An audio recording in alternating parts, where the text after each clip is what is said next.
अस्सलाम वालेकुम everyone, welcome back to my YouTube channel. I hope आप सब लोग खैरियत से हैं और ठीक ठाक हैं। अल्हम्दुलिल्लाह मैं भी बिल्कुल ठीक ठाक हूँ। फ़र्स्ट ऑफ़ ऑल आपको रमज़ान बहुत बहुत बहुत मुबारक हो और अल्लाह सबकी दुआएं कबूल करे और हम सब की इबादत को कबूल करे, आमीन सुम्मा आमीन।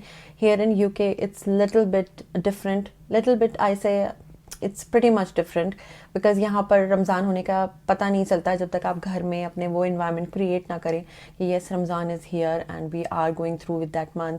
So it is something like that. So it's my first Ramzan over here. So it is a little bit weird because I cannot say that weird, but it is something really different for me क्योंकि यहाँ पर environment नहीं होता वैसा ना जैसे हमारे पाकिस्तान में होता है. So it's something like that. It's really new for me, but I am getting into this process and I'm getting into familiar with the environment and everything.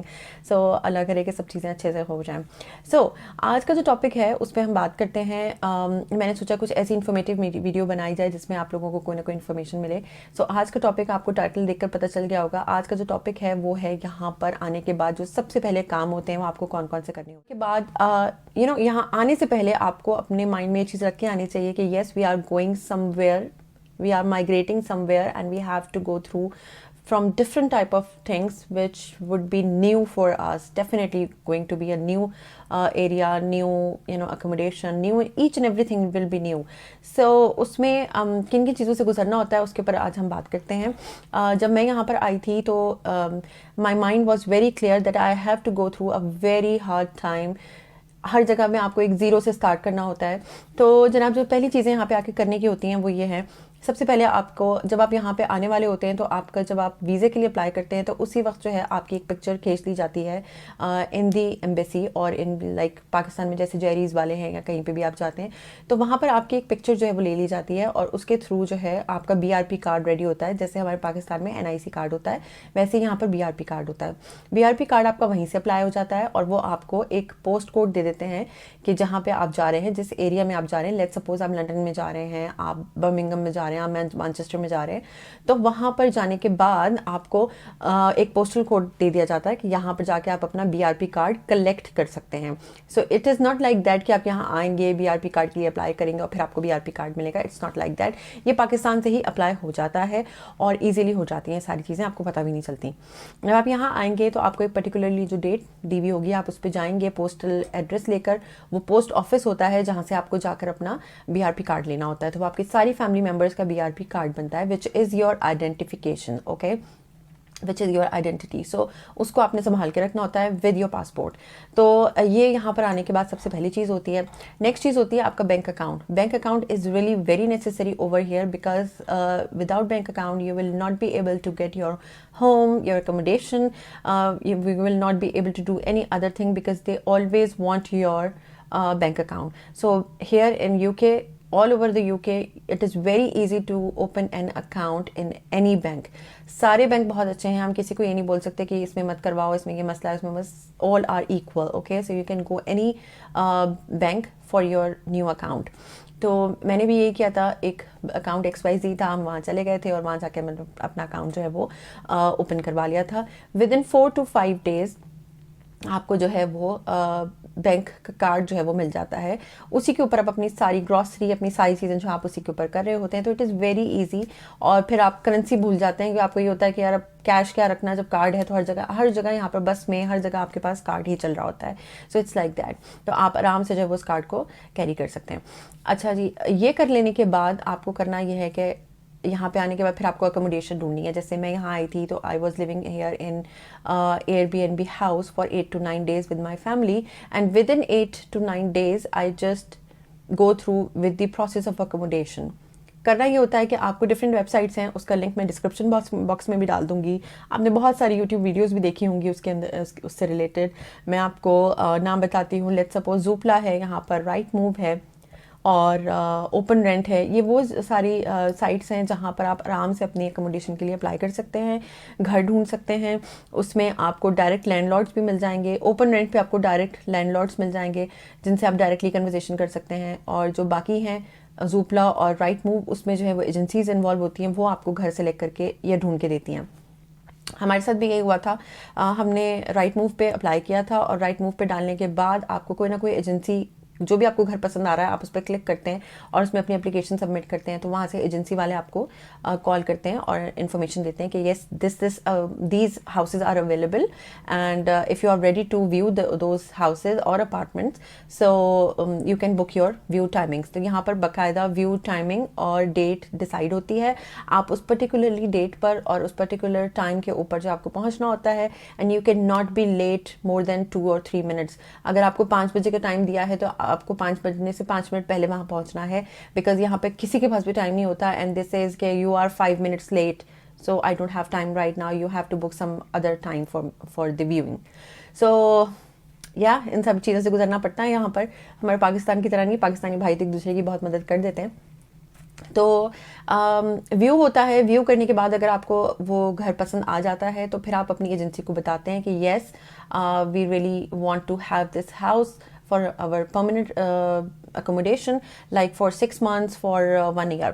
Okay, उसके बाद जो है आप उसको एक फिक्स जो एक डिपॉजिट अमाउंट होती है, लेट्स सपोज वो £100 हो सकती है, वो आप उसको दे देते हैं और आप उसको बोलते हैं कि ठीक है ये मेरे नाम से बुक कर दो। तो वो जो उन्होंने एक ऐड लगाया होता है अपनी वेबसाइट के ऊपर कि दिस हाउस इज़ अवेलेबल, तो वो उसको हटा देते हैं क्योंकि वो आपने उस पर एक डिपॉजिट अमाउंट दे दी होती है। उसके बाद वो लैंडलॉर्ड को कांटेक्ट करते हैं और उनको बताते हैं कि yes this family is really interested in your property, so are you willing to give your property to that tenant. तो अगर लैंडलॉर्ड हामी भर लेता है तो फिर वो प्रॉपर्टी के ऊपर फर्दर काम होता है, अदरवाइज वहीं पे रिजेक्ट हो जाती है वो कि yes landlord doesn't want you to be here in his or her property. So it's like that. अच्छा, उससे पहले होता यह है कि जब आप घर के लिए घर ढूंढ रहे होते हैं तो वो उसमें आपसे डिफरेंट किस्म के सवालात करते हैं कि आपको किस तरह का घर चाहिए, आपको सेमी डिटैच्ड हाउस चाहिए, आपको डिटैच्ड हाउस चाहिए, आपको अपार्टमेंट चाहिए, आपको स्टूडियो अपार्टमेंट चाहिए, विच टाइप ऑफ। उसमें भी आपकी चॉइस नहीं हो सकती है, बिकॉज कि आप उसमें ये बताते हैं कि आप कितने फैमिली मेम्बर्स हैं। इफ़ यू आर 5, जैसे वी वर 5 फैमिली मेम्बर्स, तो 5 फैमिली मेम्बर्स के लिए they will not accommodate you to have they will not accommodate in a 2-bedroom apartment or 2-bedroom house.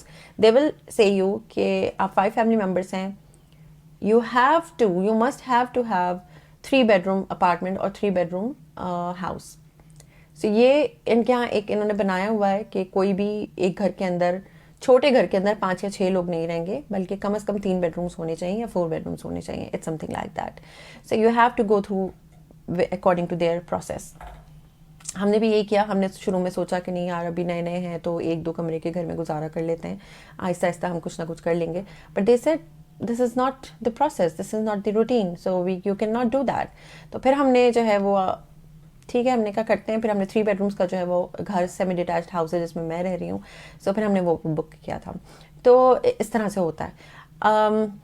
जब ये सब चीज़ें हो जाती हैं तो लैंडलॉर्ड मान जाता है, तो उसके बाद ये आपको एक फॉर्म देते हैं जिसमें आपकी सारी डिटेल होती है, ईच एंड एवरी थिंग, आपकी वीज़ा से लेकर आपकी हर चीज़, आप कहाँ काम कर रहे हैं, कौन सा बैंक अकाउंट है, BRP कार्ड नंबर, आपका शेयर कोड होता है, यहाँ पे बहुत सारी चीज़ें होती है जो आपको आने के बाद करनी होती हैं, तो वो आप करते हैं।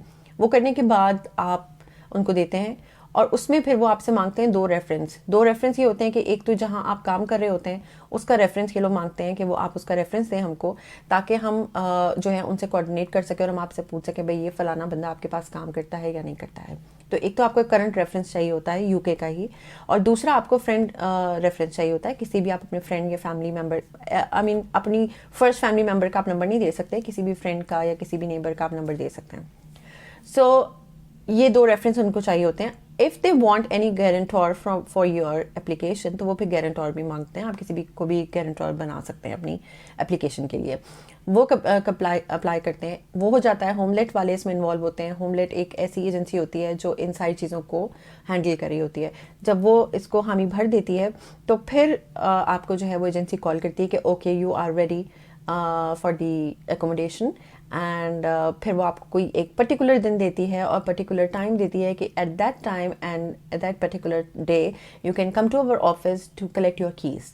और वो एक पैकेज बना के देते हैं जिसमें उसकी सारी डॉक्यूमेंटेशन होती है, इतना मोटा जो है वो पेपर वर्क होता है सारा, वो सब आपको करके देते हैं, कीज़ पकड़ाते हैं and you are good to go. So it take at least 10 to 15 days for all this activity. और इस सारी चीज़ों में बड़ा स्ट्रेसफुल होता है because you want to move into your new home as soon as possible, but हो नहीं पा रहा होता। Sometimes you get stressed out, sometimes you had anxiety or something like that, but it's all right. It's part of, this process, and you have to keep it in your mind that you have to go from this process and all these things. So I went from this whole process, and after that finally I got the home. So उसके बाद जो है वो चीज़ें settle down होना शुरू हो जाती हैं. And the second thing which is very important when you come over here and after that you have to do is your share code. Share code is something, a code the government will give you. उसमें होता ही है कि आपका जो BRP number है या आपका passport है, आप वो डालते हैं गवर्नमेंट की साइट के ऊपर, और वो उस वीज़ा जो आपको मिला होता है यहाँ पे आने का, उसके नंबर से क्या BRP नंबर से आपको ट्रेस करती है और उसमें आपको एक शेयर कोड इशू कर देती है. उस शेयर कोड में ये लिखा होता है कि आप कितने आवर्स काम कर सकते हैं पर वीक. लेट्स सपोज कोई एक पर्सन है जिसकी जॉब रिक्वायरमेंट जो है वो 40 आवर्स पर वीक है, परमानेंट जॉब की. सो आप ये जानना चाहते हैं कि 40 आवर्स तो आपने काम कर लिया पूरे वीक के अंदर, मतलब मंडे टू संडे तक. अगर किसी आप ऐसी कंपनी में काम करते हैं जहाँ पर मंडे टू संडे आप काम कर सकते हैं और उसमें आपको काम का बताया गया है कि आपने 40 आवर्स कंप्लीट करने हैं, and they are very flexible with the timings and all. तो आपने लेट्स सपोज मंडे से फ्राइडे तक का काम अपना कर लिया, 40 आवर्स कंप्लीट कर लिए हैं, चाहे वो आप 3 दिन में करें चाहे वो आप 5 दिन में करें. It depend upon you and the company. लेकिन उसके बाद भी आप चाहते हैं कि आप पार्ट टाइम काम करना चाह रहे हैं यहाँ पर, तो पार्ट टाइम काम में उस शेयर कोड के नीचे ये लिखा होता है कि either you are available to work for part time, I mean after that 40 hours you are eligible to do 20 hours more work per week or not.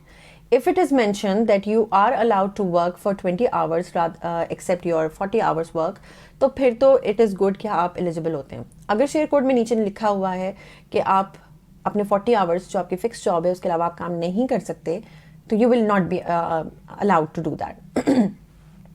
बहुत सारे लोग यहाँ पर ये करते हैं, कैश पे काम करते हैं आके. बहुत सारी जो छोटी छोटी जॉब्स होती हैं, काउंटर की जॉब हो गई या किसी वेयर हाउस में हो गई, कहीं पे भी कैश का काम अगर करना चाह रहे हैं तो दे कैन डू दैट. और उस कैश के काम की जो है रिकॉर्डिंग कहीं नहीं होती है. सो you can do that if you find anything, you can do that. यहाँ पे लोग करते हैं आके. लेकिन लीगल तरीका ये होता है कि आप थ्रू प्रॉपर चैनल जाएं, क्योंकि आपकी सैलरी बैंक में आ रही होती है. और अगर आप 20 आवर्स आपको अलाउड नहीं थे और आपने काम कर लिया है, तो 20 आवर्स जहाँ से पैसे आपके पास आ रहे होंगे अकाउंट के अंदर, तो गवर्नमेंट वहाँ पे जो है ना वो रेज करेगी कि okay, from where you are getting this money. I mean आप अपने परमानेंट जॉब के अलावा 20 आवर्स कहाँ से कमा रहे हैं. You are not allowed to do that. Okay, so you have to be very specific, you have to be very focus on that whatever you are doing you have to go through proper channel. Okay, so these are the things. आप इन चीज़ों को follow करते हैं तो it is very easy. nobody will touch you, nobody will question you कि भाई आप क्यों कर रहे हैं ऐसा, क्यों नहीं कर रहे हैं ऐसा. It's something like that. So ये सारी चीज़ें जो आपको आते के साथ करनी होती हैं, जब ये सारी चीज़ें हो जाती हैं फिर आप अपनी बाकी फर्दर चीज़ें स्टार्ट करना शुरू करते हैं. तो आई थिंक आज की जो इन्फॉर्मेटिव वीडियो थी इससे आपको कुछ चीज़ें तो क्लियर हुई होंगी. आई होप मैं बहुत ज़्यादा तेज़ नहीं बोली हूँ. मैंने कोशिश किया कि जितना मेरे जहन में आ रही है जो भी चीज़ें वो मैं शेयर कर दूं, ताकि जो भी आने वाले लोग हैं उनको कुछ ना कुछ आसानी हो जाए इससे. एनी फर्दर क्वेश्चन अगर आप मुझसे पूछना चाहते हैं तो you can comment me in the comment box. I will definitely try to answer all of your questions as much as I can, because it is really very hard to sit on your sofa, on your couch and give answers to everyone, because we don't know over here what we are doing, when we are doing. Ramzan में भी routine ऊपर नीचे हुआ है. So फिर भी you can do that. Thank you so much for watching. Allah Hafiz.